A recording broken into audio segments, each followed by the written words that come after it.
Yann, je t'en entreprendre depuis 10 ans maintenant, présent dans les podcasts numéro 5 de Plein Gaz. Bah Allez, salut Yann, ça va? Ça va et toi? Ouais, ça va les gars? Ça va tranquillement. Vous êtes bien? Oui. On est en plein été, Maïl est venu avec sa grosse chemise.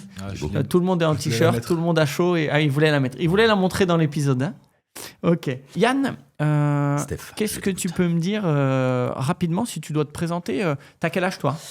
J'ai 37 ans cette année. Tu veux que je me présente plus Ouais, vas-y. en tant qu'entrepreneur, en tant que Fais-moi vivant. un petit mix des deux. Ah, vivant, j'ai très peur. Ah. Yann, je tente d'entreprendre du coup depuis 10 ans maintenant. Voilà, j'ai démarré en 2015 après un licenciement économique, voilà, Ok. dans un domaine qui n'avait rien à voir avec celui dans lequel j'ai fini par entreprendre. Super. Je suis un papa d'un petit garçon qui a 11 ans cette année, donc tout s'est passé à l'époque un peu en même temps. Et le départ dans la vie entrepreneuriale est arrivé suite à des marqueurs de vie, en tout cas, qui ont généré un vrai avant-après dans des besoins de s'exprimer, Et puis de se réinventer peut-être de aussi. se réinventer et puis de s'adapter, on va dire, de se réadapter par rapport à la vie, quoi, tout simplement. De toute façon. Ok. Et ça, c'est intéressant parce que c'est souvent ça, en fait. Des fois, tu as des projets, de plus en plus, tu as les jeunes qui se disent bah, « moi, plus tard, je veux être entrepreneur ». Mais tu as aussi une génération qui s'est retrouvée un jour face à un fait et qui s'est dit bah, « écoute, maintenant, je vais prendre le virage. J'essaye, on verra bien ». Avec des hauts et des bas. Tu parlais tout à l'heure de licenciement économique. Bah, ça, c'est sûr que ça t'aide tout de suite à te mettre dans le bain pour prendre une décision. Mais tu as aussi ce côté-là où à un moment, peut-être que ta femme te quitte, tu te dis c'est le moment, ton chien meurt, c'est le moment, etc. C'est souvent suite à un marqueur de vie, ouais, je pense. Ouais. Tant qu'on est sur un déclic. long fleuve tranquille, c'est vrai que c'est une facilité pour quasiment tout le monde, on va dire, de rester, je pense. Dans le salariat? Dans le salariat ou les modifications, en tout cas, de vie ou les changements de forme de vie, souvent viennent d'un marqueur. Voilà, donc après, quel qu'il soit. Oui, soit un trauma émotionnel, soit des problématiques diverses et avariées. Mais... Et là tu as la chance parce qu'aujourd'hui, tu es avec deux jeunes qui veulent être entrepreneurs. Hein. Donc, je pense qu'ils vont avoir des questions à te poser tout au long. On répète la règle. Hein. Ils ont le droit de couper, de balancer les questions. C'est parti. Et petite nouveauté, c'est eux qui vont animer les rubriques du coup de cet épisode. Génial. Ah, ça, je sais pas si tu as de la chance. Toi, tu es parti de zéro, du coup. Tu es parti d'un licenciement économique, tu l'as dit. C'était dans quel secteur? Alors, moi, j'étais à l'époque moniteur moto-école, un peu d'instructorat. J'ai fait partie d'un plan de licenciement suite à une liquidation judiciaire. Ok. Un peu compliqué parce que je venais juste d'être papa, j'avais pas un an d'ancienneté dans l'entreprise, donc pas les maintiens de salaire, l'arrivée d'un des petites problématiques familiales satellites qui ont été un peu conséquentes. Et donc, il a fallu rebondir. Et dans ce rebond, à la base, donc, le projet que j'ai monté, qui s'appelle Parquet Moderne, voilà, qui est une boîte de bâtiments, donc sur le papier, pas de lien direct. Et c'était en lien avec mon CAP initial. Quand j'avais 16 ans, j'ai fait un CAP en menuiserie. Et quand il a fallu du coup se réinventer, en tout cas sur le papier, c'était censé durer 6 mois. Yann qui pose du parquet, ça devait durer 6 mois grâce au tremplin d'un ami qui est un promoteur local, qui m'a donné la possibilité en tout cas de travailler. Puis j'avais pas à cette époque-là la tête de donner mon temps et mon énergie aux gens. Voilà. Quand j'étais moniteur auto-école à l'époque, forcément toute ton énergie est tournée vers les autres. Et à cette époque-là, j'avais un vrai besoin de repli. Et puis taper sur des bouts de bois, ça m'allait bien. Et donc j'ai pu démarrer mon activité. Donc Yann qui pose du parquet grâce à cet ami qui m'a donné ma chance en tant qu'auto-entrepreneur à l'époque. Et puis après, de fil en aiguille, tout s'est mis à cascader. Et c'était il y a 11 ans. Ça devait durer 6 mois, mais c'était il y a 11 ans. Donc, et on est dedans plus que jamais. Plein gaz. Et au final, alors, ce qui est hyper intéressant, tu me dis donc, en fait, tu as un ami, ça a été ton tremplin. Ça a été une belle opportunité. Je sais pas si c'est le plein tremplin, puis chaque fois que je lui en parle, il aime pas que se reconnaîtra si un jour il regarde. Mais il va regarder. C'est ça. C'est pas forcément lui qui a tout fait, mais en tout cas, le starting block et le point de départ et la première personne qui a cru. Il a mis la première pièce dans le jukebox. Ça a été la première personne, effectivement, à me donner la possibilité de m'exprimer à travers un domaine dans lequel personne ne me connaissait en plus, de surcroît. C'est clair. Ouais. Et alors, question du tout au tout, mais donc, tu as choisi un CAP menuiserie et finalement, tu n'es pas parti du tout dans la menuiserie. Ça te plaisait plus à l'époque? C'est quoi qui t'a fait... Parce que du CAP menuiserie à l'auto-école, il y a quand même quelques kilomètres. Il y a un petit gap. En fait, oui, comme je pense beaucoup de jeunes, je me suis pas retrouvé forcément 100% dans le cursus scolaire traditionnel. Donc, dès que j'ai pu arrêter à 16 ans, j'ai arrêté l'école. Je suis parti en menuiserie parce qu'à l'époque, on me disait que c'était un domaine qui était plutôt éclectique, qui permettait en tout cas ça n'enclavait dans aucune branche. La menuiserie, c'est quelque chose de très vaste, c'est bien la fabrication, la pose. Donc voilà, bref, je suis parti là-dedans, mais j'ai toujours été passionné d'auto, moto, pilotage, enfin bref. Donc j'ai fait ce métier-là, j'ai appris ce métier-là. Je me suis super éclaté, hein, c'était top, mais j'avais toujours ce petit appel d'autre chose. Et puis, T'es un curieux. Toi, t'es un curieux. un petit peu, on aime bien plein de choses, on est sensible à beaucoup de choses. Et donc c'est tout, j'ai fait ça quand même pendant 5 ans, quand même, de la menuiserie. Et puis, comme on le disait juste avant, c'est suite à un marqueur, j'ai eu une mauvaise expérience professionnelle. À l'époque, je vivais dans le sud et j'ai eu une mauvaise expérience professionnelle qui m'a fait remonter et redémarrer un peu de zéro parce que j'avais plus aucun acquis, un peu brutalement. Et là, à ce moment-là, je me suis dit, bon, est-ce que je reste dans la menuiserie avec tout ce que j'avais déjà pu voir? J'ai dit, allez, je vais tenter l'aventure vu que j'étais assez jeune pour avoir le droit à un peu d'aide, pour faire des formations et puis j'ai eu besoin de me prouver que je valais mieux que ce que mes profs à l'époque me disaient, ça va être un bon à rien. Donc j'ai repris des formations de bac+3 alors que j'avais bac-3 initialement. Et on est sorti 2 fois major de promo, donc a priori, les études de base, c'est pas... La motivation reste l'essence de tout, je pense. Ouais, c'est clair, c'est Voilà. clair. Ça, c'est bien. Ça, c'est bien. Les gars, vous avez un commentaire à faire, vous qui êtes en fin d'alternance, potentiellement à 2 doigts de faire le grand pas dans l'avenir. Ça vous évoque quoi, ce genre de parcours? Moi, j'ai juste une petite question. Les études, tu les as pris avant de te lancer à ton compte enfin à ton compte, avant de commencer dans le parquet ou tu les as fait pendant? Alors, dans la chronologie, si tu veux, parce que j'ai 37 ans, Ouais. j'ai arrêté à 16 ans, donc ça fait 20 ans du coup que je suis Oui. sur le marché du travail. En fait, il y a eu par phase, donc j'ai démarré par la menuiserie. Je suis parti après faire de l'auto-école, mais c'est pareil, suite aussi à une rencontre, j'ai passé mon permis et la rencontre que j'ai eue avec mon moniteur m'a vraiment motivé à envisager cette branche. Passionné d'auto que j'étais, fils d'instituteur, je me suis dit, tiens, si on prend la passion et l'automobile, plus le milieu dans lequel j'ai trouvé que toutes les planètes s'alignaient pour partir là-dedans. Et en plus, une rencontre. Et après, quand j'ai arrêté l'auto-école, donc j'ai fait ça pendant 5-6 ans, c'est suite en fait à cet arrêt-là que j'ai démarré mon entreprise de parquet.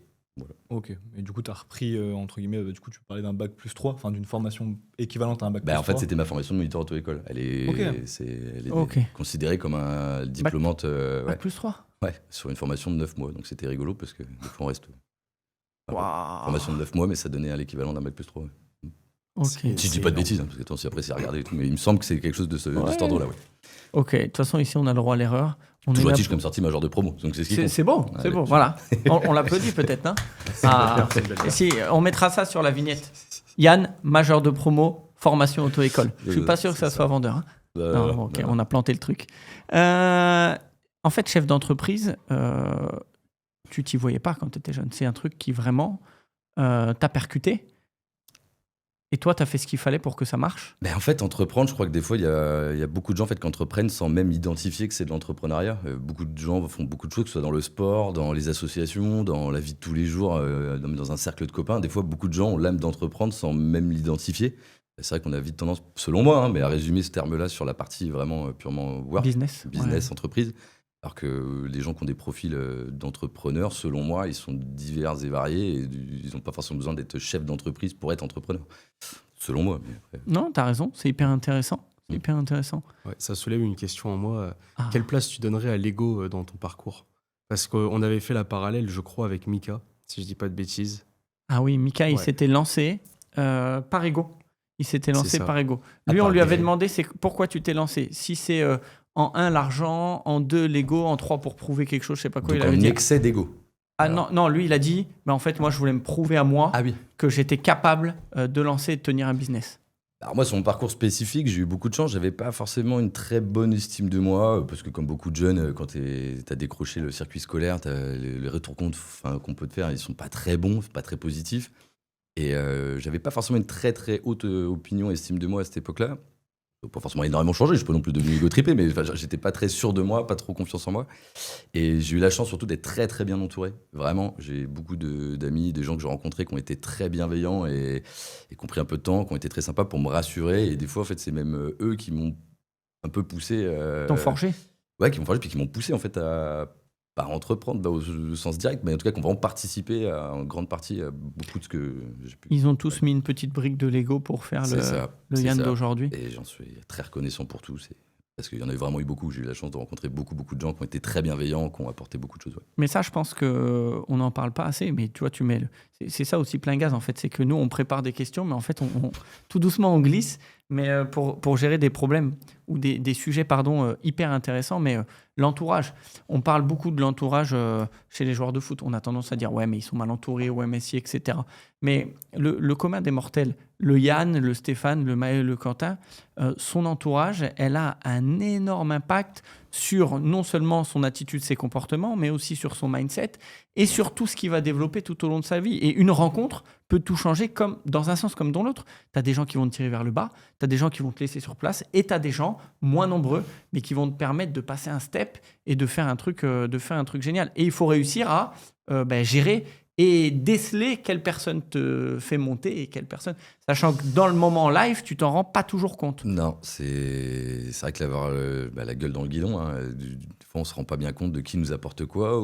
Mais ouais, en tout cas, l'entourage, selon moi, c'est quand même vecteur du plus gros pourcentage de réussite dans ce qu'on souhaite vivre et ressentir et entreprendre. Ouais, ça compte. C'est avoir les bons appuis, les bons partenaires, parce que tout seul, la réalité, c'est qu'on est très très vite limité, soit en termes de compétences, soit en termes de réseau, soit en termes d'ouverture. Enfin, voilà. Et on a besoin, je pense, c'est très important d'être très bien entouré, d'être toujours un peu alerte et à l'affût, d'avoir des échanges, en tout cas, qui peuvent construire, comme tu dis, brique par brique, un peu notre mindset et notre vision long-termiste. Ouais. Le personnage d'aujourd'hui. Et peut-être que demain, tu fais une rencontre et ça rajoutera encore une petite brique et que tu récupéreras des compétences, etc. C'est pour ça aussi que il ne faut pas aller trop vite. Il faut chaque chose en son temps. Step by step. Là, je passe un message codé, mais t'inquiète pas que ils ont compris. Il faut prendre le temps de faire bien les choses. Construire. Tout se construit. Je fais souvent le parallèle avec une maison ou même dans le sport. Peu importe les aptitudes, peu importe tout ce qu'on veut, il n'y a que la rigueur, les bonnes rencontres, l'entraînement et le travail qui permettent d'amener un résultat. Si demain on veut devenir un outsider, il faut avoir beaucoup de background et c'est sûr que c'est très humain et très sociétal aujourd'hui, selon moi, toujours pareil. Hein. Et que de s'attendre à ce que les choses aillent très vite, qu'on ait tout de suite un action-réaction sur les choses. Modeste et humble retour sur mon expérience, mais je pense pas que j'étais désuet de compétences et de capacités, mais les résultats sont arrivés que ça fait 11 ans cette année et on commence vraiment à avoir des vraies portes qui s'ouvrent que 10 ans après avoir démarré l'entrepreneuriat. Quoi. Grâce à toutes les petites graines que tu as semées. Les graines et la rigueur, la constance, un cap clair. Voilà, garder un cap clair. C'est sûr. Et Yann, tu parlais d'être bien entouré tout à l'heure. Est-ce que, même si c'est au-delà de la menuiserie, peut-être d'un point de vue psychologique, tu as eu un mentor, quelqu'un qui a fait plus que les autres ou qui t'a plus aidé à évoluer ? Là, comme ça, tout de suite, je n'en identifie pas. J'ai eu beaucoup de personnes qui m'ont inspiré, des gens que j'ai regardés avec des yeux pleins d'admiration sur leur capacité, leurs compétences et leur mindset. Et oui, c'est toutes ces rencontres-là cumulées qui, du coup, m'ont motivé, m'ont inspiré. M'ont inspiré, mais après forcément ça prend du temps. Mais il n'y a pas une personne en particulier. C'est un petit peu de tout, quoi. J'en ai eu dans le sport, j'en ai eu dans le travail, j'ai eu beaucoup d'amis aussi. Le premier cercle d'amis, mais je pense qu'il impacte beaucoup. J'ai la chance d'avoir un premier cercle d'amis qui est très, qui est plutôt câblé et très dynamique et entreprenant, et du coup qui nourrissent beaucoup de choses, de tes réflexions, de tes envies, tes possibilités. Tu penses que du coup, sans cet entourage-là aujourd'hui, tu serais pas forcément là où t'es C'est évident. Ouais. C'est évident. Poussé vers le haut, C'est évident. C'est évident que, une fois de plus de la moitié de ce que j'ai eu la chance de pouvoir vivre et entreprendre, ça a été des opportunités qui ont été saisies. J'ai été un opportuniste, on va dire. L'opportuniste. C'est le renard de surface. Voilà, j'ai toujours été très alerte et reconnaissant des opportunités qu'on me donnait de pouvoir accéder à certaines choses. Et après, je me suis évertué, en tout cas, de rendre hommage aux opportunités. Enfin, j'ai pas souillé les opportunités qu'on m'a données. Bien sûr. J'ai essayé, en tout cas. Bien sûr. On attaque la première rubrique. C'est sur les démarrages difficiles d'activité, d'entreprise, de tout. Hein. De toute façon, tu te mets au sport, les premières séances de course, elles vont piquer un peu les cuisses, etc. Tout, ouais. Toi, dans ton démarrage d'activité, dans ton lancement d'entreprise, c'est quoi la chose la plus dure que tu aies vécue ? Ma vie perso de l'instant, en fait. J'étais plutôt... comme je t'ai expliqué juste avant, en fait, moi, je sortais vraiment d'une phase de vie qui n'a pas été très fluide et très simple. Et du coup, entreprendre dans ce contexte-là, quand on rentre chez soi et que tout n'est pas forcément facile, du coup, c'est toute la journée, moi, que je me suis fait focus, en tout cas, sur mes journées type de travail pour trouver mon équilibre entre ce que j'avais pas à ce moment-là en perso, j'étais le chercher dans le pro. Donc, décharger, m'organiser, me retourner sur une journée avec l'évidence que j'avais produit quelque chose pour garder de l'estime de moi, alors à une époque où j'en avais vraiment plus du tout.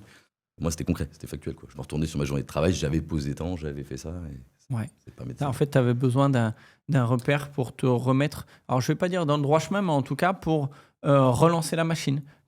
Peut-être que remettre la petite pièce dans le jukebox, ça c'est mon L'équilibre. expression que j'adore. Ouais, une pièce dans le jukebox, mais ouais, c'est ça, de trouver un équilibre, parce que de toute façon, tout est une notion d'équilibre. Souvent, quand la vie perso va très très bien, on a beaucoup de gens qui restent en pilote automatique dans le boulot, et vice-versa, versa-vis. Mais une fois qu'on a trouvé un équilibre, ça va. Mais dès que c'est très déséquilibré dans un sens, ça me choque pas que du coup ce soit Ouais, très il faut compensé. compenser. Voilà. Et moi, ça a été dans le perso que c'était pas fou à ce moment-là. Et j'ai tout donné dans le boulot, mais tout. Enfin, Et du coup, ça t'a servi. ouais, et puis je l'ai pas fait pour ça, mais c'est ce que ça a généré. Voilà. Voilà.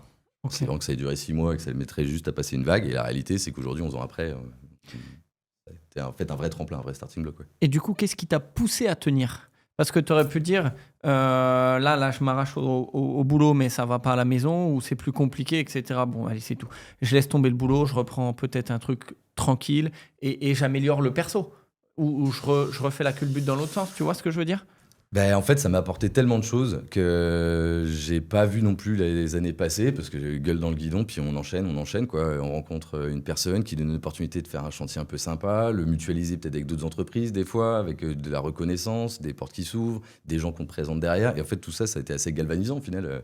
Et puis, bah, la machine s'est lancée, puis C'est un peu aujourd'hui, tu me le... demandes un arrêt sur image, un peu, tu vois. Mais moi, je suis en plein sprint, hein, je suis en pleine lancée, je suis en plein marathon, là. En fait, ta boule de neige, elle a bien roulé, la pente était bonne, Mhm. et du coup, elle a bien pris... Tu vois ce que je veux dire, un peu l'image? Après, rien n'est jamais acquis non plus, comme dans Non, n'importe quoi. mais Même tu- mais T'as heurté quelques cailloux.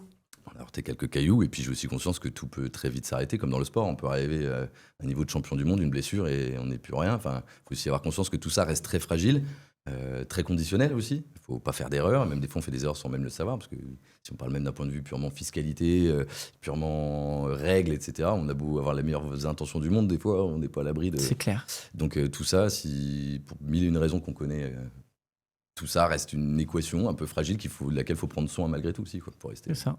Ça, c'est intéressant. Et dans ton parcours, tu as connu vraiment, pas des gros moments de faiblesse, mais des moments où tu as eu un stop, que ce soit sur une erreur par rapport à la gestion, sur une blessure ou sur quelque chose du genre.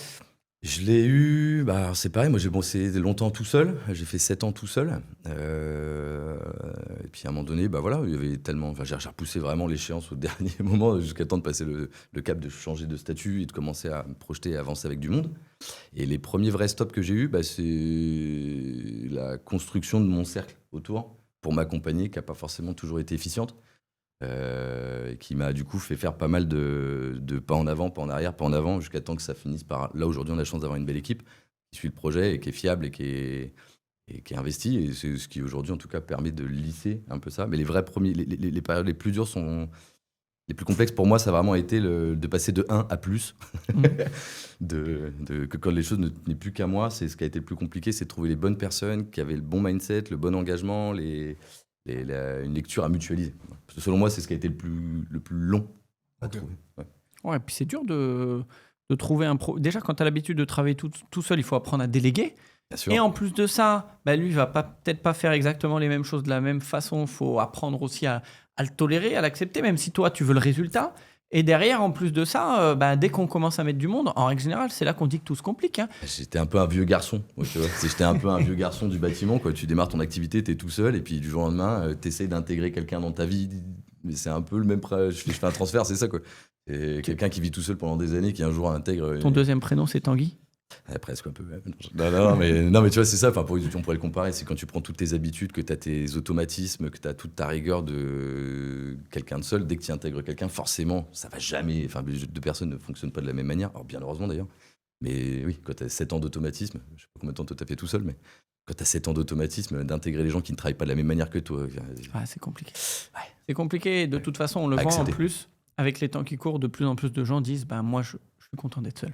Je veux pas. On repart un peu là, peut-être plutôt dans le style de j'avais du monde et finalement je décide de finir tout seul, quitte à faire moins de chiffre d'affaires, quitte à viser des choses plus petites, mais en tout cas de faire à ma manière et sans les tracas, on va dire, d'une équipe à gérer qu'on connaît tous. On l'entend souvent, ça c'est très rigolo parce que quand on discute avec des gens qui entreprennent, rapidement, effectivement, il y a une notion de quête de limite, jusqu'où je peux aller. Effectivement, on entend beaucoup de gens qui, à un moment donné, sont mis dans le rouge, ont trouvé leurs limites, et une fois qu'ils les ont trouvées, Ils sont redescendus. Ouais. rétro-pédale en disant bon, écoute, voilà, je me suis prouvé ce que j'avais à me prouver, là je suis arrivé à mon niveau d'incompétence, il y a ceux qui l'identifient, tant mieux pour eux, et qui arrivent du coup à rétro-pédaler, puis il y a ceux qui s'entêtent, et puis bon, des fois qui s'en sortent, des fois qui scrapent, mais on voit si on est un peu alerte et qu'on parle avec un peu de gens, on voit beaucoup de choses, mais ça revient souvent qu'une fois qu'on entreprenne et qu'on trouve un rythme de croisière, allez, c'est la période, les gens qui cherchent la limite, quoi. Tout droit. Comme un sportif. Hein. Juste attends que. J'ai déjà vu un podcast dans lequel tu faisais le transfert avec le sport. Mais oui, du coup, c'est ça. Tu cherches la limite. Et tant que t'es pas tombé, tant que tu trouves pas ton point de flexion, tu y vas, quoi. T'encaisses. Mais oui, c'est souvent. Quentin, tu nous lances la première rubrique. Allez, feu vert, feu rouge. Et ben on va partir sur la rubrique feu vert, messieurs, dames. Ok, alors, rubrique feu vert, c'est une question qui est plutôt simple. Vas-y, je t'écoute. Que je vais très rapidement te lire. Est-ce que tu as eu des moments de fierté dans ton parcours qui ont permis, des moments de fierté qui, par exemple, sont sortis un petit peu du lot, qui t'ont marqué?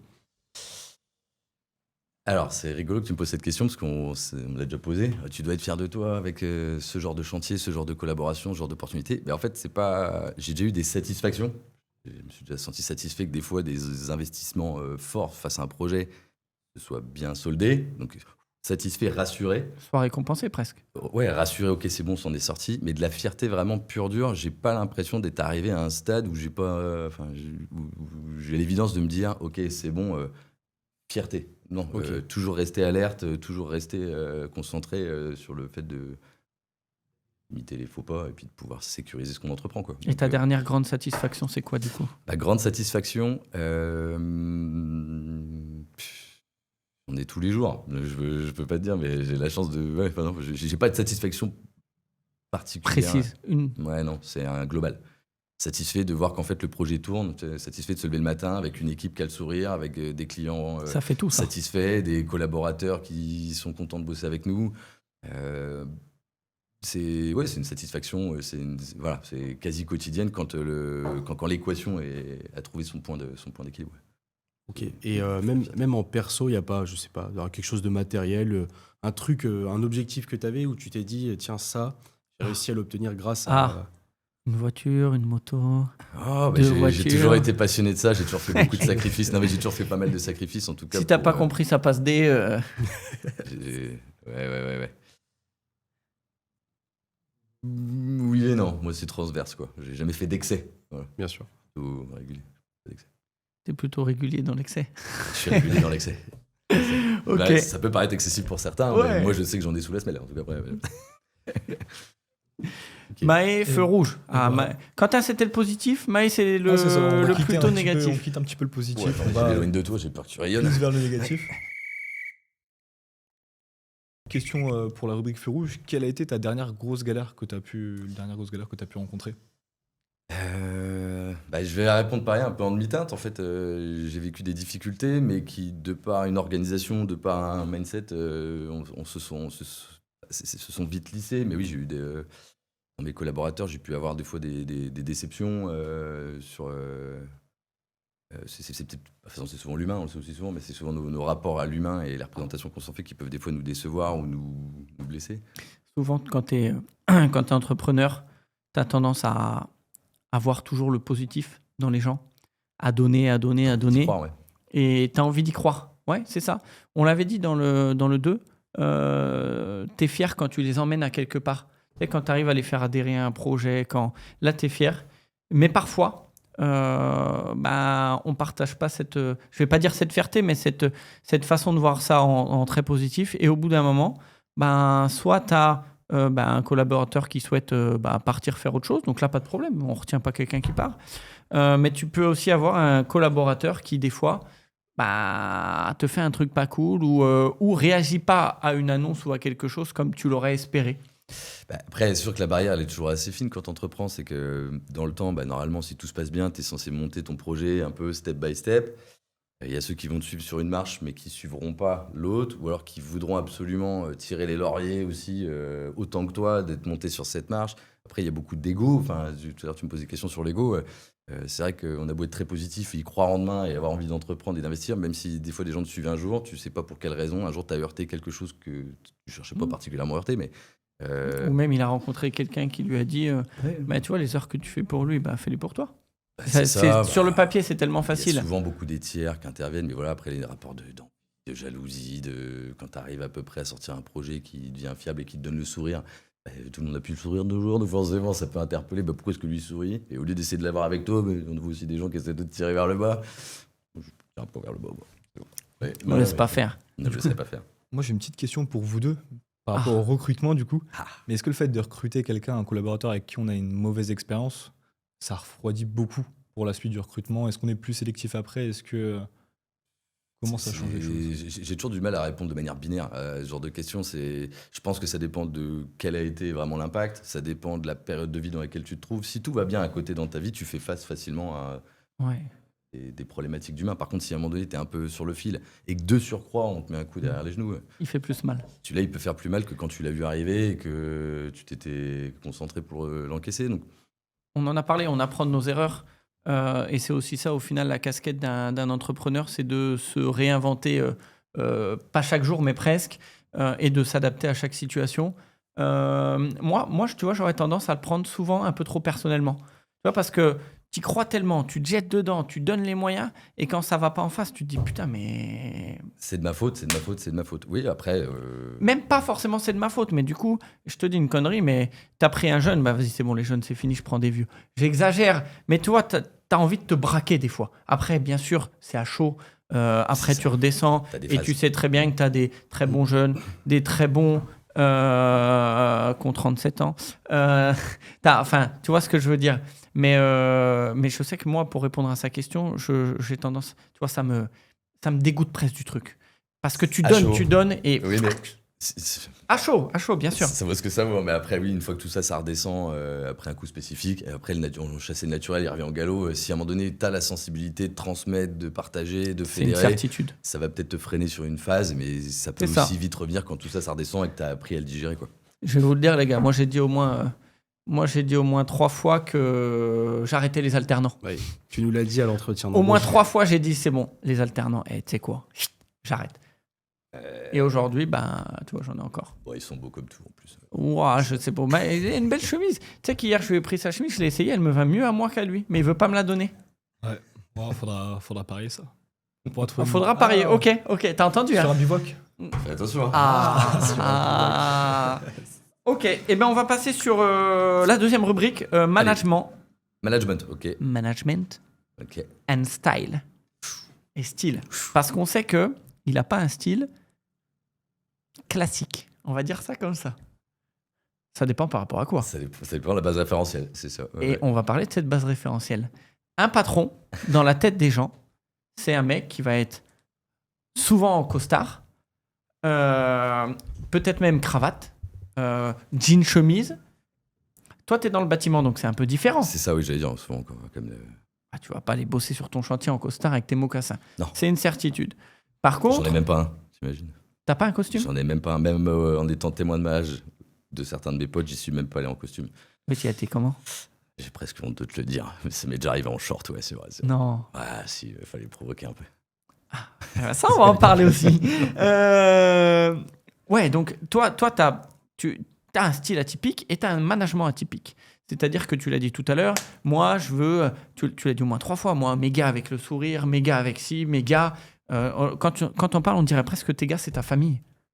Ah bah oui, de toute façon, si aujourd'hui on peut faire ce qu'on fait, c'est grâce à l'investissement de chacun dans l'entreprise. Moi aujourd'hui, Parquet Moderne avec Yann seul, je fais plus grand-chose, donc j'ai besoin d'eux, ils ont besoin du projet, enfin en tout cas ils y croient, ils y adhèrent, et oui, effectivement, j'ai une vraie volonté d'unité et d'unisson, en tout cas dans le... Enfin, ce souhait, c'est utopie, j'en sais rien, mais tu vois, de marcher à l'unisson le plus possible. Pour avoir déjà rencontré certains de tes gars, ils ont l'air dans le projet, Ça ils ont va. l'air d'adhérer. Ouais, il y a des partages de... Ouais. De manière générale, ça va, j'ai pas de soucis majeurs. Il y a eu des petits déboires, mais c'est un parcours sans faute, ça n'existe pas. Donc, ça fait partie de la vie d'une entreprise Ouais. et d'un manager. Et t'as jamais voulu... t'y tiens à ce style? T'y tiens à rester toi-même? C'est important pour toi? En fait, entreprendre, moi, j'ai pas l'impression d'être différent dans ma vie professionnelle que dans ma vie personnelle. Et C'est vrai. du coup, je me travestis pas entre. Enfin, j'ai pas de déguisement, j'ai pas mon déguisement de jour, mon déguisement de nuit. Alors, quand ton on entre- déguisement de nuit, je l'ai déjà vu. Et je peux te jurer que heureusement que tu vas pas sur un chantier avec. Ah ouais, alors c'est vrai que c'est pas bankable, ça. Ouais. Ah, Non, mais oui, c'est ça. Non, j'ai un peu. Parce que souvent, quand on me demande combien d'heures tu fais par semaine, ça, c'est toujours des questions qui reviennent en tant que chef d'entreprise. Mais en fait, pour moi, on entreprend du lundi matin au réveil au dimanche soir au coucher, en fait, que ce soit dans les réflexions, les opportunités qu'on saisit. Et voilà, en tout cas, moi, du matin au soir, j'ai Tu pas de penses parquet moderne? je pense Yann qui a des souhaits d'entreprendre. Après, Parquet Moderne, aujourd'hui, c'est un outil. Peut-être que demain, je ferai autre chose. Enfin, ça a été un tremplin entrepreneurial. Ouais. Après, on verra si je fais ça toute ma vie, si ça reste une danseuse, comme j'aime bien les appeler, ou si... Enfin, voilà, il n'y a rien de figé. J'espère. Je suis encore jeune, mais... Il n'y a rien de figé. Bon, 37 ans, pas trop. Pas mentir. Mais attends, là, on fera la moyenne d'âge du podcast après, tu vas voir que tu vas paraître vieux. Mais ouais, du coup... Et quand tu es fidèle comme ça à toi-même, comment tu fais pour construire ta relation avec tes employés, puisque tu as des employés? Enfin, c'est dur de trouver des employés qui adhèrent. Tu as des gens qui veulent se dire, mais non, mais attends, un patron, il doit pas faire ça, un patron, il doit pas faire ça, il doit pas me parler comme ça, il doit pas être cool. Bien sûr, ça va dans les deux sens. C'est-à-dire que il y a du positif, il y a du négatif. En tout cas, toi, tu as mis en place un équilibre qui te ressemble. Mais je suppose qu'en tout cas, il y a des profils où c'est pas passé. Ça n'a pas fait mouche. Ça passe sur un temps. Et puis, il y a ceux qui, des fois, peuvent être séduits peut-être par ce que ça renvoie en vitrine. Et puis, une fois qu'ils sont dedans, ce qui peut s'entendre aussi, hein, des fois, ils ne se retrouvent pas sur le long terme. Ils vont essayer de s'encanailler un peu. Puis, des fois, ils n'ont pas tout à fait les bras de leur gueule, comme j'aime bien. C'est un truc que j'aime bien dire. J'aime bien tes expressions, moi, à chaque fois. Punchliner. Mais ouais, non, management en tout cas de proximité, j'ai à cœur d'unité. Voilà, comme moi, je suis un ancien basketteur, mais le match tu le gagnes si les 5 ont fait le boulot, quoi. Et il faut qu'il y ait une bonne cohésion pour une passe décisive, un rebond. Enfin, bon. Et moi je viens de ce milieu-là et je m'accorde pas de mérite particulier maintenant qu'on a du staff. Si le match on le gagne et chaque marche qu'on gagne, j'ai à cœur d'emmener tout le monde avec. On gagne ensemble. On perd ensemble. Ouais, ça me fait plaisir ce que tu dis parce que je l'aurais mis dans le groupe WhatsApp de l'agence parce qu'ils avaient une petite chipouillerie et tu vois, c'est ce que je leur ai dit. J'aurais dit non les gars, on gagne ensemble mais on perd ensemble. C'est ça, c'est cool. Là, je te rejoins, je suis d'accord avec toi. En tout cas, j'ai cette sensibilité-là de dire, voilà, écoute, essayer de sensibiliser les gars, beaucoup parler avec eux, leur expliquer, parce que forcément, on ne vit pas les mêmes quotidiens. Ceux qui vont être sur le terrain, moi qui suis plus dans la direction, au sens littéral de l'entreprise, mais il faut beaucoup de communication, puis il faut se faire confiance, il faut accepter de prendre le risque de faire confiance à l'autre aussi. Ça peut être dangereux, ça. Ça peut être dangereux, mais si on ne le prend pas, au bout d'un moment, selon moi, mais très vite, on va trouver les limites. Ouais. Et j'ai pas envie d'en avoir. Je préfère réadapter mon staff que de ne pas aller là où je me souhaite arriver. Voilà, parce que les gens ne suivent pas. Puis qu'une fois, il faut quand même essayer d'aller au bout de son truc. Faut se donner les moyens. Parce qu'une fois, faut se donner les moyens. Donc là, tu nous prouves qu'en fait, on peut diriger une boîte sans se prendre au sérieux? Oui. Ouais, après on est quand même très carré, c'est juste qu'on peut être détendu. Voilà, on peut sans se prendre au sérieux, ça veut pas dire sans être sérieux. Voilà, on a une approche assez relax. Ouais, on essaie de se rendre accessible même dans le discours avec nos clients, nos collaborateurs, nos partenaires. Nous, c'est sûr que l'ultra technicité qui va vraiment être référente à notre domaine, on la partage pas trop avec les autres. On essaie d'avoir toujours une attitude, un discours qui soit plutôt rassurant. Pas comme quand tu vas chez un notaire. Ou qui te dit l'usufruit de l'usufruit est ton ami et que là tu lui dis qu'est-ce qu'il me dit. Au moins c'est clair, c'est concis.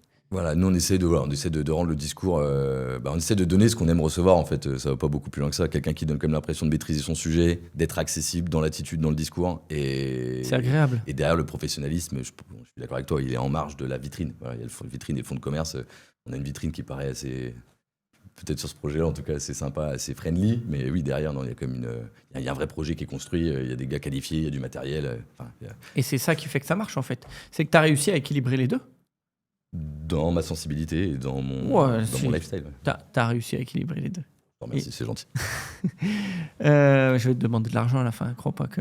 pas de chou. Les gars, J'ai cru comprendre que tu avais une passion pour les petites camionnettes Volkswagen. Ouais, bah, ça a démarré avec ça, et puis on l'entretient. On ne sait pas où on va, mais il ne faut pas oublier d'où on vient. Donc on garde effectivement toute cette flotte de véhicules blancs à jantes orange, qui était un peu la marque de fabrique. Ouais. Aujourd'hui, tu parlais de lifestyle et ça m'a directement fait penser à ça. Et je trouve que c'est aussi une manière de te démarquer. Aujourd'hui, tu parles de parquet à Reims, il n'y a rien qui te vient à l'esprit.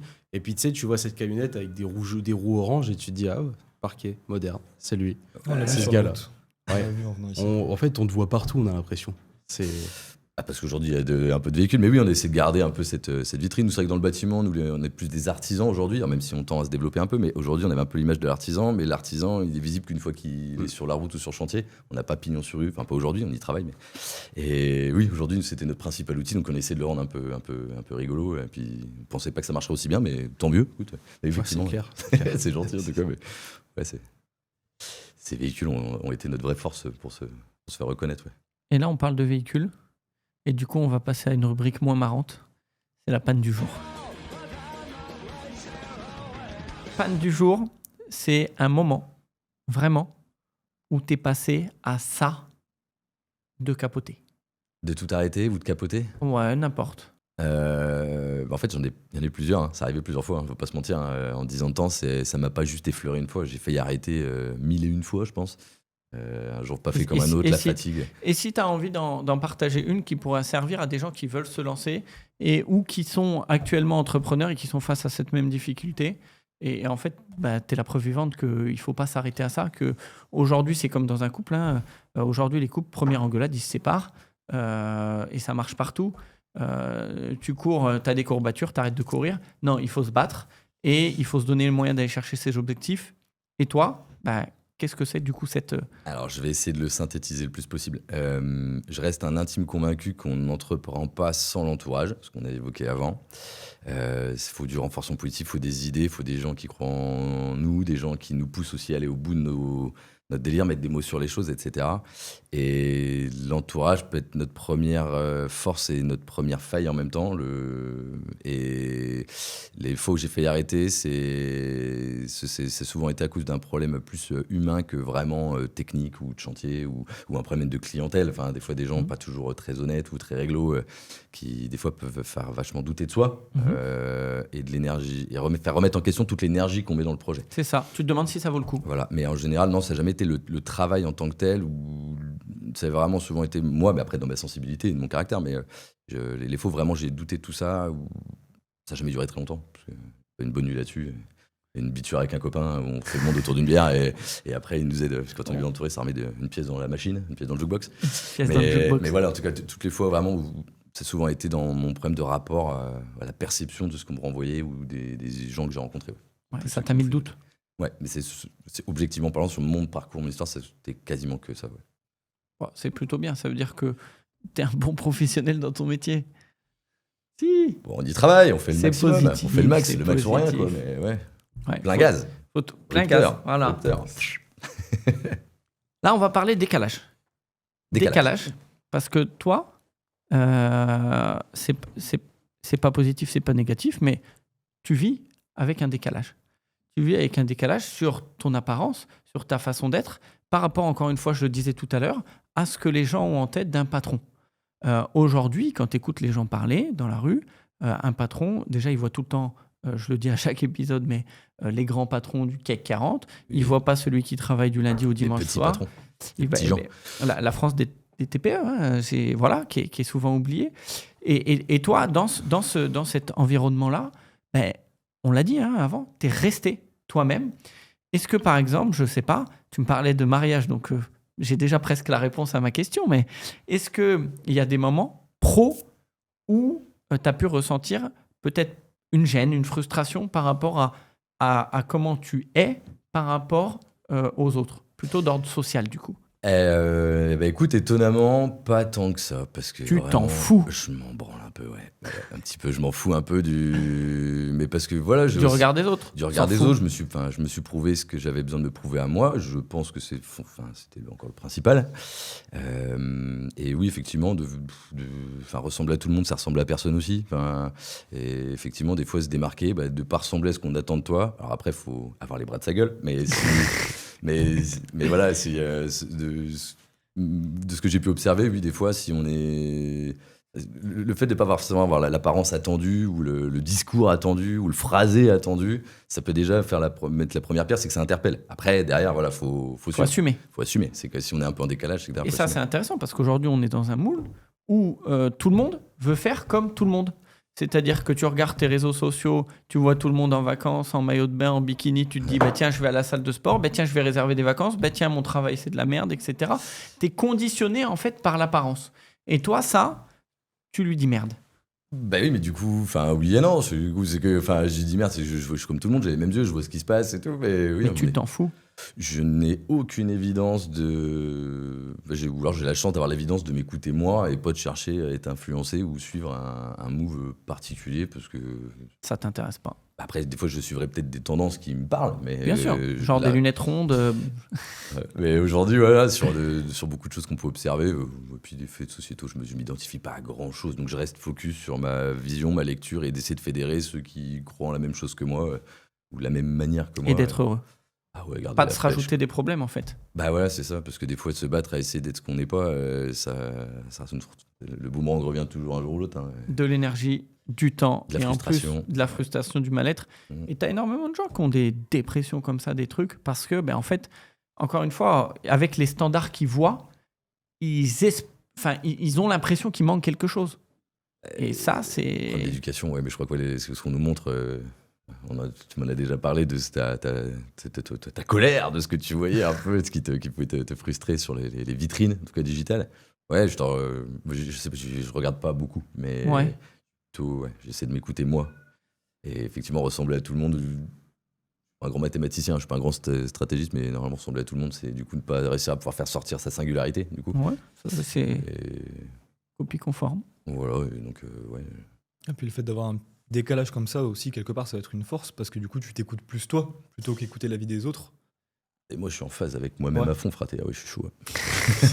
Parce que justement, on parlait de ça tout à l'heure avec l'entourage, mais un proche qui pourrait te dire fais peut-être pas ça, c'est pas une bonne idée. Tu auras plus tendance à t'écouter toi-même, à écouter vraiment ta volonté plutôt qu'à l'écouter lui. Ça te met moins de frein. Oui, je vais pas te mentir qu'il y a quasiment tout ce que j'ai fait dans ma vie qui m'a vraiment touché et satisfait. Si j'avais écouté mon entourage, même proche, des fois, même bienveillant et aussi sympa qu'il soit, des fois, si j'avais écouté, j'aurais pas vécu la moitié de ce que tu as le dixième, je pense. Ouais. Ouais. Non, c'est important, je pense, de s'écouter, se connaître et puis d'avoir des motivations saines et propres. Et puis se battre pour les mettre en œuvre et après trouver son style, trouver son vrai style, quoi. Et voir avoir une appétence dans une direction, mais réussir à s'écouter et s'expérimenter jusqu'à temps de trouver son style et d'identifier le fait qu'on se sent bien et à l'aise dedans. Et après, aujourd'hui, moi, je suis plus à l'aise d'être plutôt la cool et décontracte et pas me surprendre au sérieux. C'est clair. Ça me va bien, je me sens plutôt à l'aise là-dedans. C'est comme ça qu'on te connaît et c'est comme ça qu'on t'aime. Pole position. Pole position, ta plus grande victoire. Les camionnettes orange. Je les kiffe. Ouais, non. Ma plus grande victoire, waouh, putain, bonne question ça. Vu que tu nous parles pas de fierté, ta plus grande victoire. Le truc. Ma plus grande victoire. Hors le fait d'avoir emmené l'entreprise là où elle est aujourd'hui, ta plus grande victoire, le truc qui te. Et je vais tout de suite te mettre un garde-fou. Parle pas de ton fils. Ma plus grande victoire dans ce cas-là, ce serait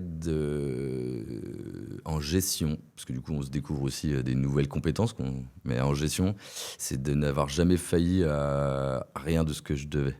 J'ai toujours eu le cul propre, comme je me suis toujours donné les moyens de pouvoir en tout cas assumer tout ce que j'entreprenais d'un point de vue purement financier, parce que c'est quand même c'est un peu un tabou en France, mais a priori, mais en tout cas de se consolider, de réussir à se constituer une trésor et d'avoir des échanges assez sains avec tout le monde pour toujours avoir le cul propre. Et ça, c'est peut-être une satisfaction, une fierté, c'est que j'ai jamais un de mes gars qui m'a couru après pour être payé, j'ai jamais un fournisseur qui m'a couru après pour être payé. Et ça, Ça, c'est bien. Et Ouais, c'est bien. dans mes fiertés, c'est de me dire voilà, je peux marcher torse bombé, je dois rien, j'ai le cul propre. J'inviterai Pony à voir, y regarder, mais c'est carré. Les gars, est-ce que vous avez une petite question à poser à notre invité avant que je balance les questions turbo? Bah, du coup, je pense déjà savoir ce que tu vas me répondre, mais c'est qu'une question de rigueur au final, garder le cul propre. C'est. De comment tu vois le constance, truc ouais, c'est ça. Faut avoir une baseline. Et puis, je pense que faut toujours, faut s'accorder, on va dire, une zone assez restreinte de navigage, quoi. Faut avoir un cap clair et s'efforcer à regarder loin. Chaque écart, de toute façon, Tu le payes. Tu le payes, ouais. Est-ce que tu penses que c'est important d'avoir... Est-ce que tu penses que ça peut aider à bien démarrer d'avoir un cadre? Ça dépend des profils. J'ai vraiment du mal à répondre de manière binaire. J'ai vu des gens qui ont démarré comme des électrons libres, des chiens. Là, par fous sans exemple, collier. tu as deux jeunes. Ouais. T'as deux jeunes qui veulent se lancer, ils veulent entreprendre, pas tout de suite forcément. Ils ont un projet, les deux. Ils nous l'avaient dit clairement dans l'épisode 1. Ok. Et d'ailleurs, peut-être qu'un jour, on pourrait faire un sujet sur La franchise. D'entreprendre à travers votre. à travers une franchise. Ouais. Oui, ça Quand pourrait. tu parles de cadre, tu fais allusion plus non, à. moi ouais, alors non, je parlais pas à ça. Je parlais parce que tu vois, toi, tu t'es lancé. C'est une création, ouais. Nous, Toi, tu es parti de zéro. C'est une création, ouais. Tu es parti de zéro et surtout, tu es parti de zéro quand même en bagage entrepreneurial. Par contre, tu avais quand même, du coup, un gros bagage, 5 ans d'ancienneté dans la menuiserie. Alors, oui, mais c'est vraiment, j'ai presque quasiment tout appris sur le tas. Ok. J'ai monté une boîte dans laquelle, enfin, même, comme je disais tout à l'heure, à la base, Yann qui pose du parquet, ça devait durer 6 mois. 6 mois, ouais, bien sur sûr. une micro-tâche que je maîtrisais bien. Et toute la dimension que ça a pris par la suite, c'est à force j'ai tout appris sur le tas. Je me suis entouré avec des gens qui sont venus compléter ce qui me manquait, etc. Et donc, cette partie-là, avant de lancer de recruter des salariés et tout ça, ça a duré 7 ans. Ah ouais. 7 ans. Donc, pendant 7 ans, tu as mis le nez dans le guidon, Ouais. sans te poser de questions, et tu as emmagasiné un max de connaissances, appris, découvert. Et en fait, c'est ta meilleure formation. Ah bah oui. Bah, terrain à fond, des heures à fond, de l'apprentissage essai-erreur, beaucoup observer ce que font les autres, prendre des conseils, se renseigner, faire beaucoup de... Et à cette époque-là, tu avais quel âge? Moi, j'ai démarré, j'avais 26 ans. Ok. J'avais 26 ans, ouais. Donc, j'avais autour de moi pas grand monde, on va dire que dans ma sphère, on n'était pas nombreux encore à entreprendre. Aujourd'hui, j'ai beaucoup de copains. Bien sûr, ça de évolue. connaissances, ouais. Ça évolue. Mais à 26 ans, ouais, c'est vrai que je peux m'en rendre compte, mais oui, apparemment, c'était assez jeune pour démarrer.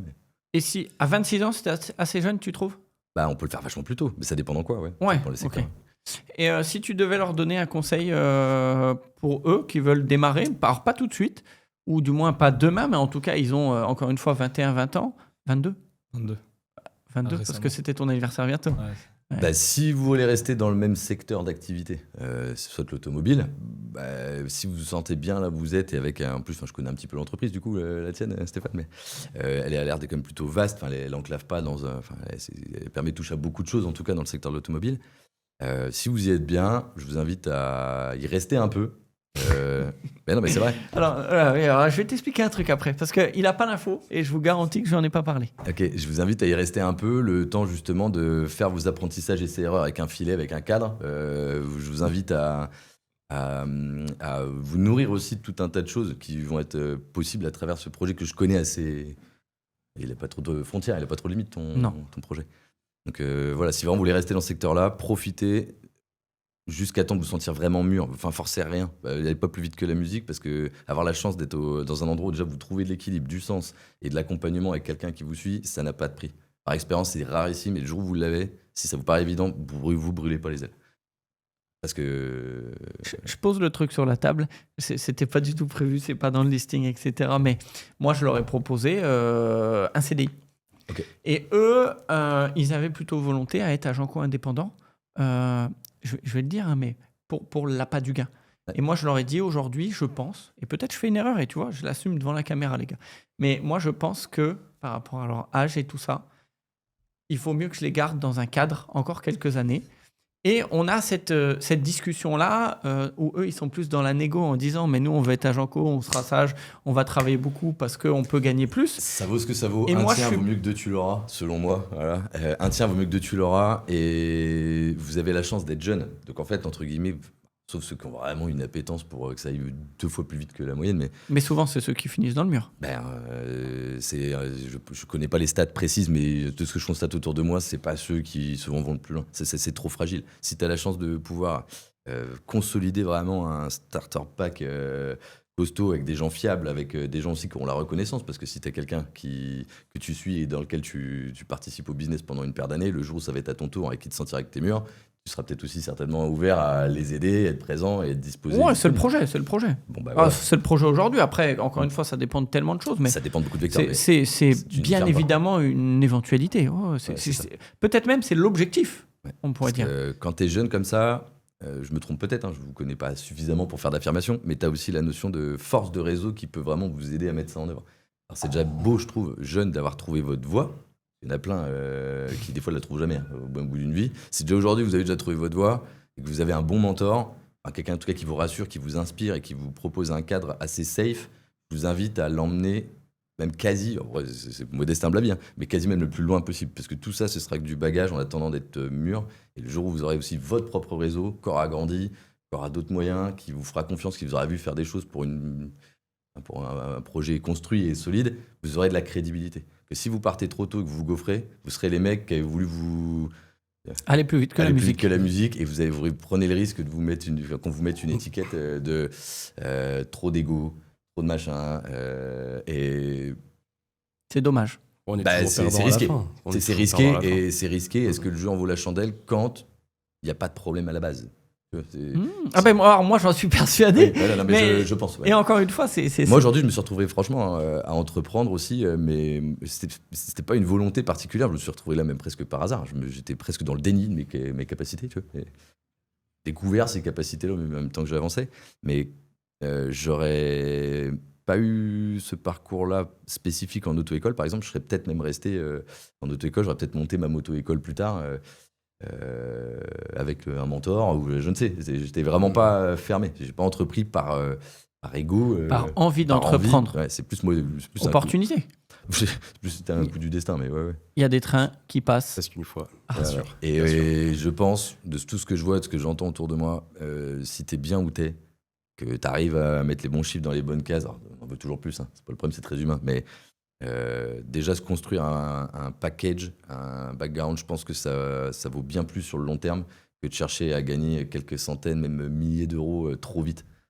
Et si tu as quelqu'un de compétent, et je connais Steph, je le trouve en tout cas personnellement compétent. C'est parce que je me travestis bien. C'est ça. Mais je le trouve ouvert, compétent, passionné et, dans son domaine. Et si vous pensez la même chose et que vous avez la chance d'en jouir, je vous invite à considérer sérieusement la chance que c'est d'aligner toutes ces planètes.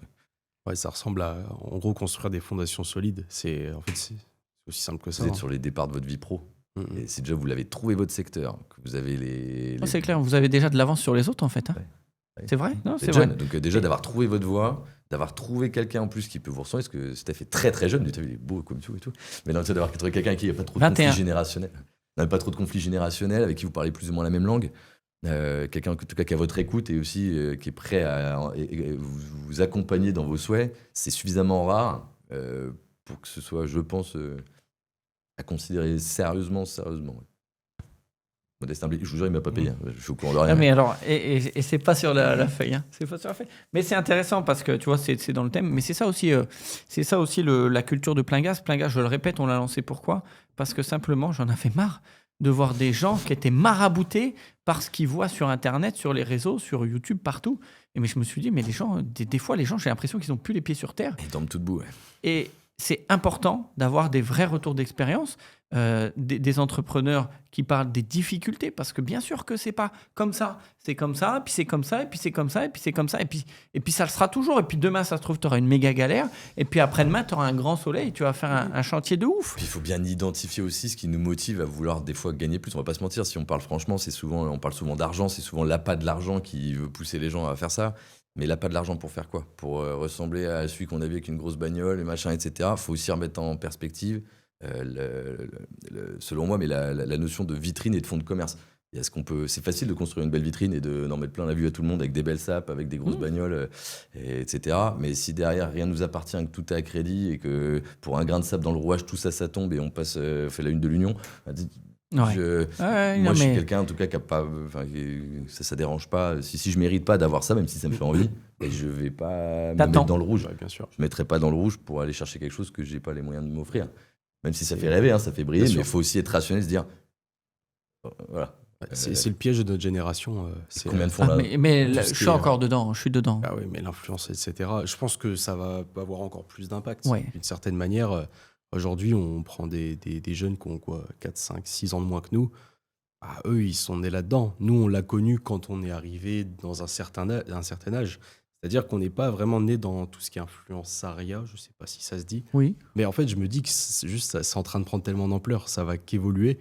Et aujourd'hui, le fait d'avoir, entre guillemets, les pieds sur terre là-dessus, Tu scrolles Instagram 10 minutes, je vois ça comme une t'as chance. 4 pubs qui vont te suivre pendant un mois. Et le nombre de gens que tu vois acheter des trucs, mais même des gens parfois d'un certain âge, il est où ton il est sympa ton manteau, tu l'as trouvé où? Je l'ai eu sur une pub YouTube. Je vous jure, j'ai quelqu'un de mon entourage, plus de 50 ans, qui m'a dit ça. Ah, t'as un nouveau manteau? Ouais, pub YouTube. Parce que le manteau est passé en pub. Alors peut-être qu'il avait besoin d'un manteau, je sais rien. Mais en tout cas, boum, c'est fait. Et j'ai un superbe exemple. Ah, allez, vas-y. Après, on passe aux questions turbo. Mes grands-parents ont acheté un éloigne-mouche.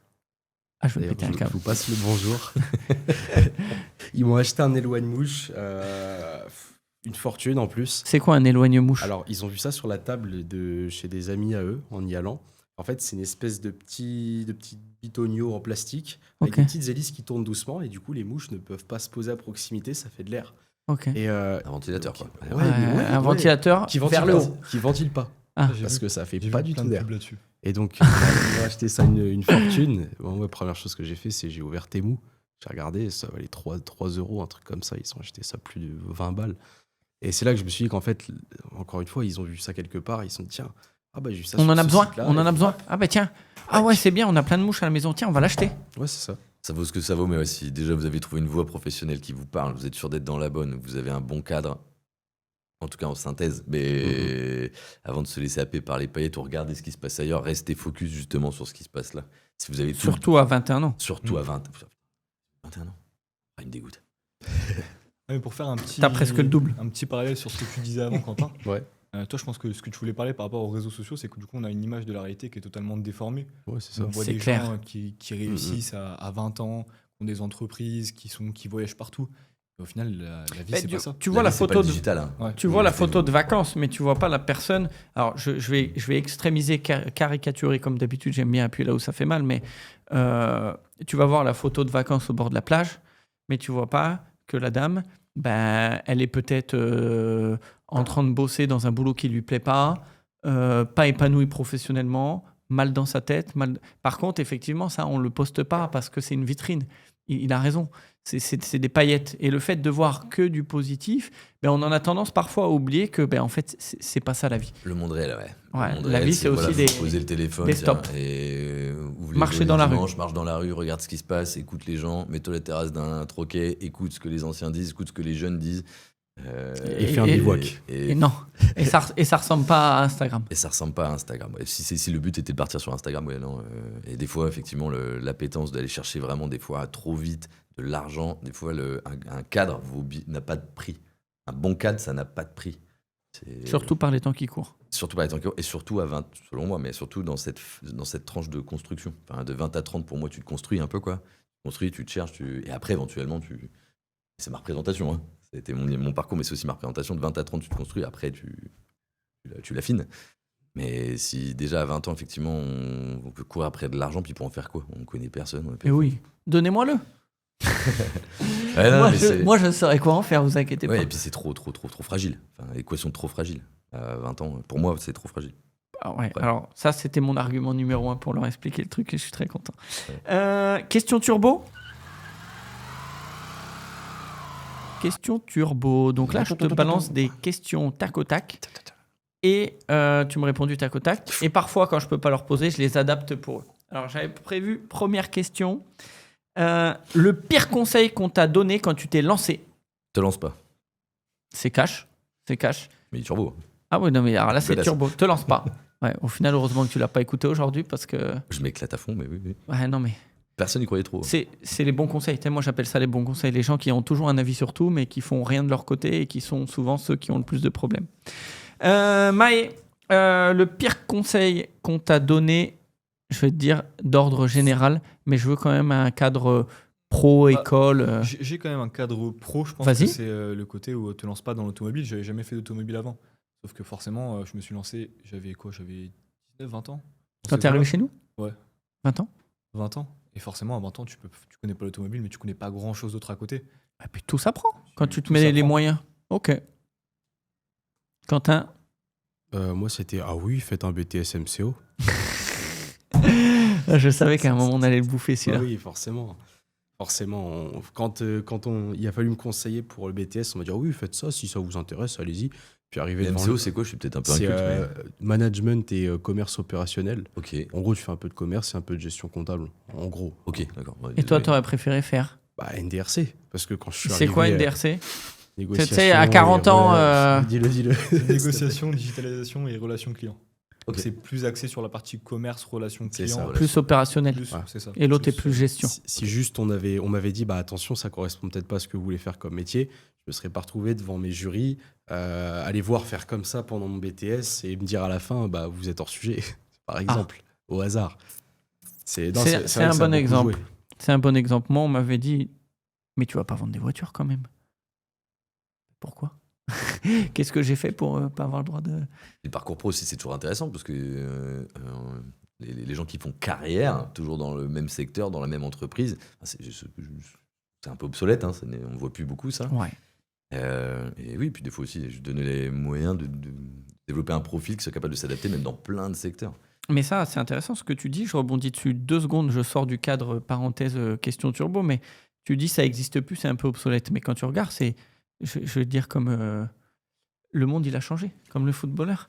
Parce que au final, les gens restent plus dans un même boulot, les gens déménagent de maison, les mariages durent de moins en moins longtemps. En fait, on est en quête constante de, ouais, tu vois, de nouveautés, de nouveautés. Deuxième question. Si tu avais un super pouvoir, ça serait quoi? Changer le monde. Je pense qu'il y a besoin de trop de choses là. Ah la vache, non, si j'avais un super pouvoir, ce serait quoi? Hop, vas-y, on passe, tu réfléchis. Ah, moi j'aurais dit voyager dans le temps. Ok, En vrai, Pareil, tous les jours. voyager dans le temps, ok. Ouais. On revient sur toi.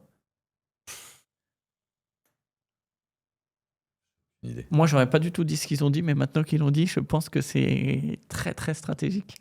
Ah, tu peux voir tellement de choses.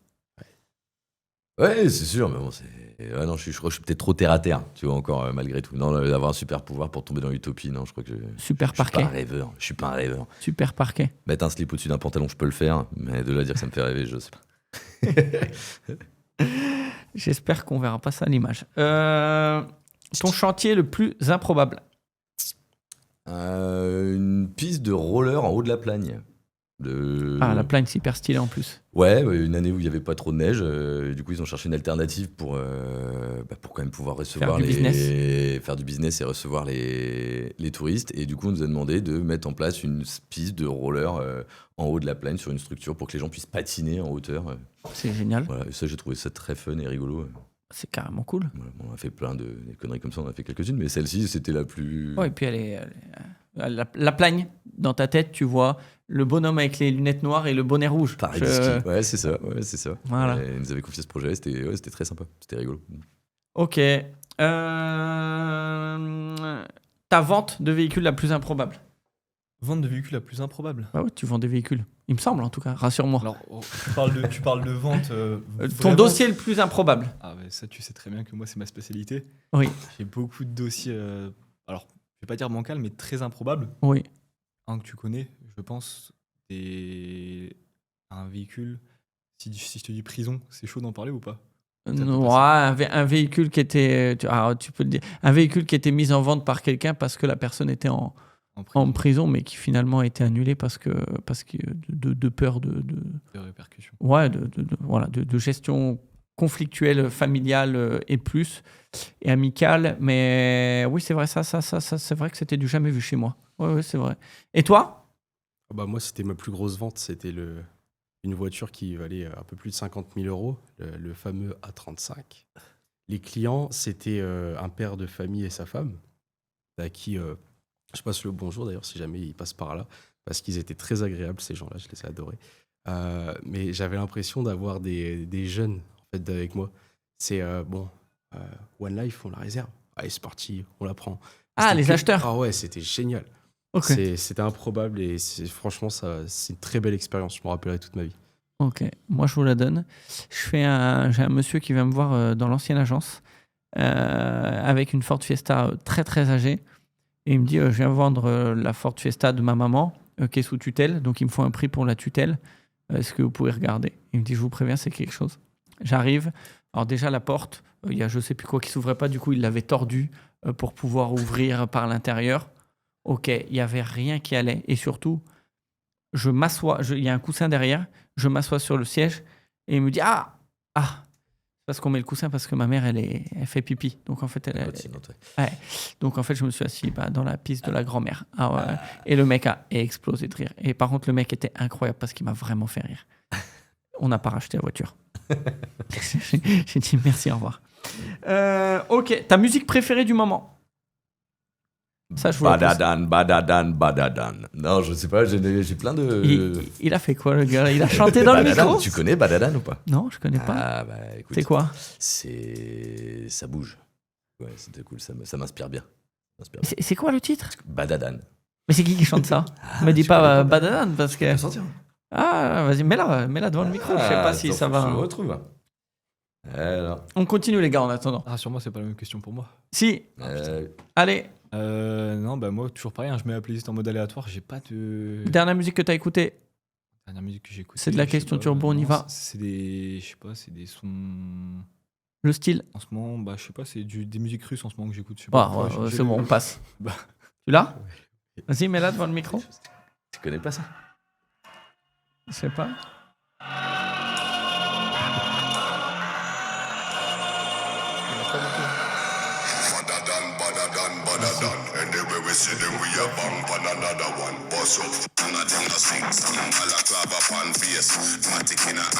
Ok, super. C'est énorme. Ok, déjà la pochette de l'album, c'est un mur qui est tagué marqué Badadam. Quentin? J'écoute du Renault en ce moment. Du Renault? Ouais, Manu. Renault Manu. J'aime bien ça. musique. Renault, je suis allé le voir en concert, moi. J'étais au milieu que de personnes âgées. Il y a combien de temps? Parce que c'est compliqué. Il y a 7 ans, 8 ans. Ah ouais. Ça va, c'était C'était au Zénith. C'était dur. Non, c'était dur. déjà un peu C'était dur. dur. Mais les Force à lui. Les classiques de Renault. Belle carrière. Hexagone. Excellent. Ok. Et moi, en ce moment, j'écoute de tout. J'ai pas envie de le rapport avec la musique, ouais. Vous faites la... Ah, mais ça, c'est mes questions turbo, ça. Je les ponds. Ok. Et tu vois, j'en ai rajouté une au fur de la discussion. Ta voiture de rêve. Ma voiture de rêve? Ouais. Je l'ai Je déjà. vais avoir autre chose parce que je sais déjà ce que... Je l'ai déjà, mais je veux pas dire ce que j'ai. C'est celle qui vient... Celle que j'ai vue en... Peut-être. C'est la première que j'ai vue? Ouais, moi celle-là, je l'aime vraiment beaucoup. C'est quoi? Je dirais pas. Non, je dirais pas. Pourquoi tu diras pas? Parce que je dirais pas. Je vais péter un câble. Et pourtant, moi je l'ai vue, c'est une voiture qui a un style encore particulier. C'est vrai que pour une Ferrari, c'est assez discret. Pour une Ferrari verte, c'est assez discret. Ah putain. Toi, tu le dis ou pas? Non, quel casse-couille. Non, en plus pour de vrai, non, je me suis autorisé d'acheter un beau combi, pick-up, double cabine pour emmener plein de monde dedans. Ah bah c'est quoi? C'est une de mes voitures préférées. C'est beau. Toute première voiture, c'était un Renault Estafette de 174. Ah, lui, il a que des trucs chelous. Parce que j'avais pas assez d'argent pour m'acheter un Volkswagen. Et aujourd'hui, je me suis mis mon kiff de m'acheter enfin mon pick-up ultime. Parce qu'il paraît qu'à 40 ans, si t'as pas de pick-up, t'as raté ta vie. C'est vrai, mais je crois qu'il fallait avoir une Rolex. Bon, je sais plus, ils disent tellement de conneries. Bref, du coup. 25 ans la Rolex. Et du coup, je me suis acheté mon putain, vieux j'ai toujours pick-up. pas. Quel âge la Rolex? 25 que je crois. Ouais, c'est Putain. mon influenceur préféré qui me l'a dit. Ah ouais, ça y est, lui m'a énervé aussi. Ah putain. Ok, c'est énorme. Et je l'ai vu en photo en plus, c'est vrai. Maë, je vais pas dire ta voiture de rêve, je vais te dire, je sais pas, j'ai pas de. Tu nous fais chier. Ouais. Voilà. Ta veste de rêve, parce que celle-là, tu vas bientôt la perdre. Ah oui, il a dit, il a perd, on fait un pari. Je Hein. vais racheter une veste. Ouais. Non, mais je sais si que je j'ai vais en gagné. bivouac, tu me la donnes? Ouais. Bah, de toute façon, Franchement, je me ouais. suis engagé à faire un bivouac, donc tu vas me la donner, c'est Vas-y. bon, c'est fait. Allez, ça marche. Moi, j'adore les vestes comme ça, un peu sur chemise.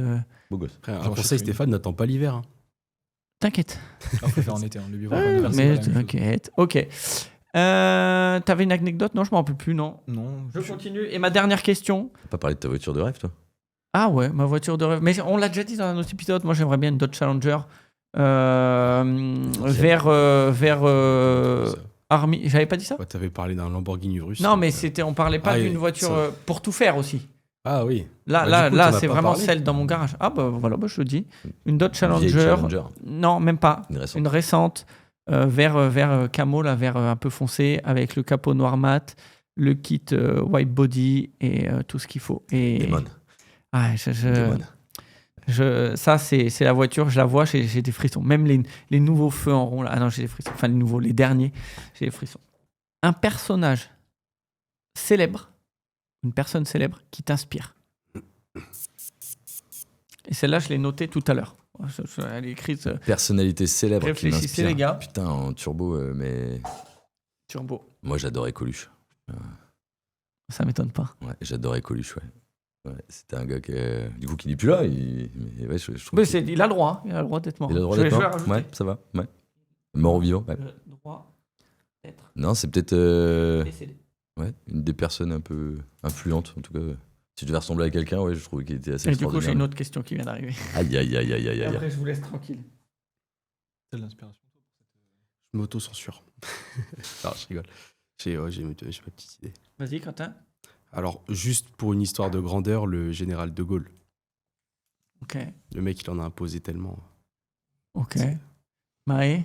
Eh bah écoute, j'aurais dit comme Quentin. Oh. Parce que j'ai pas du tout d'inspiration. Et non, en vrai, j'écoute beaucoup de podcasts, beaucoup d'interviews de politiciens surtout et d'entrepreneurs aussi. Donc j'ai beaucoup de noms qui peuvent me venir en tête, mais j'ai pas de personne, personnalité, ouais. pas de personnalité précise. J'ai une Donne-en idée un. de, je Donne ça. sais pas, tout ce qui a été résistance, Jean Moulin par exemple, tout ce qui a été.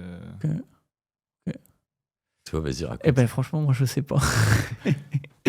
Et tu vois, parce que vu que c'est moi qui gère le podcast, je choisis si je réponds ou pas. Tu vois. Ah, chanceux. Non, un personnage célèbre qui m'inspire, je sais pas. Moi, j'aurais. Alors, je sais pas s'il m'inspire, mais Jules César. Toute cette période-là, j'aurais bien aimé, alors pas forcément vivre, mais vraiment comprendre. Enfin, pour moi, c'est quand même là qu'on a bâti le plus, tu vois. C'est là que ça a évolué le plus en si peu de temps. Et sans parler des nouvelles technologies, mais du coup, je trouve ça fou comme truc. Je trouve ça fou. Avec beaucoup de négatifs derrière, bien évidemment. Et du coup, là, je rebondis. Donc, et maintenant, la personne qui t'inspire le plus, mais pas célèbre. Et là, cœur à nu. Qui m'inspire le plus. Ouais. Ah. Et a droit d'être décédé si jamais. Ah, oui, non. Celle qui m'inspire le plus aujourd'hui, je suis un jeune papa, enfin il a 11 ans, mais je crois que c'est mon humain préf, comme je lui dis souvent. Mais Oui. J'ai déjà il- entendu ça. ouais, non, ouais, je crois que mon fils reste quand même la personne qui m'inspire le plus, ouais. En termes de remise en question, en termes de fraîcheur, en termes de tout. Enfin, Et on va le dire, il est très dégourdi, mais au bon sens du terme. Ah, c'est pas un pot de fleurs. Ouais, non. Ah ouais, non, il a un gros niveau. 11 ans. Il Ouais. va avoir 11 ans cet été. Ouais, Ouais. et je pense qu'il est plus dégourdi que moi à 16 ans, hein, je te le dis. Ouais, ouais, non, en tout cas, c'est aujourd'hui l'être humain qui m'inspire le plus, en tout cas, de remise en question, et c'est celui qui me remplit le plus. Ouais. C'est bien. Ouais. Maë, Ta question est compliquée parce que si je dois parler de la personne qui m'inspire le plus, je vais parler surtout de mon vécu à moi et de mes projets plus tard. eh ben vas-y. Forcément, du coup, je pense que tu as une petite idée, ça serait toi. Oh. Dans le sens, non, mais dans le sens où Alors. non, mais tu True t'inspires story. de ce True que tu as story. envie de faire aussi. Oui, Tu ok. t'inspires de le parcours que tu as envie de suivre. Ok. Donc forcément, Ouais, ok. Un parcours plutôt jeune qui essaye de sortir les doigts et c'est ça. qui se lance et qui essaye de réussir et qui transmet. Ok, bon. Ah, il va me faire la Ah, je m'étais interdit de dire toi parce que en Ouais, vrai, dis quelqu'un d'autre. le Putain, bonhomme t'es est rockstar, solide. toi, en fait. Bah non, mais je viens de chou. l'apprendre. Mais je vais vous signer les gobelets, les gars. Enfin, je vais déjà vous les vendre. On verra après les signatures. Pas forcément Claude. connu. Moi, je dirais Charles Gave. Bon, il est un petit peu connu, un tout petit peu, mais Mais qu'est-ce qu'il dit c'est un lui petit gars. Non, Mais lui, si, lui, il dit tout le temps. Ça fait- Lui, on a un truc. On appelle ça une Quentin. C'est quand il fait un truc qui est insensé. Et là, il vient de faire une Quentin. ça fait des années que j'écoute ses podcasts et que j'ai lu. Mais c'est qui ce gars-là? C'est un de ses livres. C'est un petit gars qui. Un petit gars, il n'est pas du tout petit. C'est un monsieur qui parle beaucoup d'économie, de société, etc. Et moi, Ok. j'adore. Ah, mais Je moi, j'avais kiffe. plus en tête Mais entourage. entourage, non, pas. Sinon, j'aurais ok. répondu toi bêtement. Ah, c'est bêtement. Ah, ça y est. Si je réponds à un truc bête, je dis toi, quoi. Ouais, on est passé de oui ou vous. Tu vois, on disait l'entrepreneuriat, c'est ça. C'est que ça, tu vois. Là, il vient de se faire saucer, là, il vient de se faire démonter. Ok. Eh bien, les gars, on va clôturer ça tranquillement. Comme d'habitude, vous nous faites un petit débrief du retour avec Yann. Qu'est-ce que vous en avez pensé? C'est quoi pour vous les plus-values de cet épisode? La plus-value de cet épisode, c'est de sortir du cadre de l'entrepreneur classique et vraiment avoir une vision qui est. Ah là, c'est sûr qu'on a ramené du haut de gamme. Hein. Qui est quand même pas mal différente. Donc, ouais, non, ça fait plaisir d'échanger en dehors des codes, si on peut dire ça comme ça. Ouais, je pense que c'est bien résumé. Moi, je suis dans les miens. Après, je sais pas. Je crois que j'ai beaucoup de difficultés à me rendre compte de ce qui peut générer cette évidence que ce soit hors code. Mais je te répondrai pas. Je pourrais dire les lunettes, les piercings, la façon de s'exprimer, les camions Volkswagen avec des roues, des jantes oranges. Ouais. Des exemples, c'est pas ce qui manque. C'est pas ce qui manque. Moi, je serais plus sur le côté humain, comme Maya a très bien résumé le côté entrepreneurial. Yann, c'est quand même un personnage qu'il faut connaître, je pense. Et c'était une plus-value. Pour moi, c'était une plus-value. Parce qu'aujourd'hui, je pense que chaque rencontre permet de s'améliorer. Ah, il en a parlé, hein, l'entourage. Hein. Ouais. L'entourage. Ça reste mon modeste et humble avis, mais oui, c'est pas grand-chose sans l'entourage. On est vite très limité. Mais tu sais, et je conclus là-dessus, tu parles de modeste et humble avis. Tout à l'heure, tu disais ma sensibilité. Moi, aujourd'hui, ta sensibilité, je la comprends, je la respecte. Et surtout, je vais pas te dire qu'elle m'inspire, mais en tout cas, le modèle que toi, tu as construit, c'est un modèle qui m'intéresse parce qu'on est justement en dehors du modèle étiquette, en dehors du modèle je suis chef d'entreprise, donc je dois rouler en grosse voiture, donc je dois faire ci. Moi, on m'a reproché des années d'avoir une boîte et de rouler en Zoé, alors qu'en vrai, j'en avais rien à faire. Tu vends des voitures, tu roules en Zoé, il n'y a rien qui va. Mais j'en avais rien à faire. Tu vois. Mais donc moi, je ne pense pas que c'est un modeste avis. Je pense qu'au contraire, c'est vraiment quelque chose qu'il faut aussi prendre le temps d'écouter. Parce que justement, je pense que la vérité se situe plus dans des profils comme ça que dans des profils vitrines, paillettes. Ah bah, il n'y a pas de triche. Je dis souvent, il n'y aura pas de triche, hein, mais... pas de triche, je t'ai répondu sincèrement, du mieux que j'ai pu. Du mieux que j'ai pu. Eh ben, écoute Yann, on te remercie en tout cas, avec ça fait grave plaisir de t'avoir. Merci d'avoir reçu, c'est cool. Quand on a fait la ligne éditoriale, je savais qu'il y a un moment où tu passerais dedans. Parce qu'on se connaît depuis quelques années, mais on se connaît pas non plus, voilà, on se connaît de loin. On se côtoie, ouais. Voilà, on se côtoie et on s'est échangé quelques affaires et je te remercie. Mais en tout cas, c'était complètement le stéréotype que je voulais démonter aujourd'hui. Du patron, costume, etc. Parce que moi, j'ai un vrai problème avec les stéréotypes des patrons. Mais voilà, on espère que ça vous a plu. On espère que l'expérience de Yann pourra vous aider. Comme d'habitude, je le redis, on peut regarder dans la description tous les réseaux sociaux. Sa boîte, c'est Parquet Moderne. C'est à Reims, donc dans le 51. Et n'hésitez pas à aller leur donner de la force, suivre ce qu'ils font parce qu'ils sont hyper cool. Et en plus, comme il l'a dit, hein, ils bossent hyper bien. Voilà. Merci, à bientôt et on se voit le 25 pour le prochain épisode de Sans Filtre.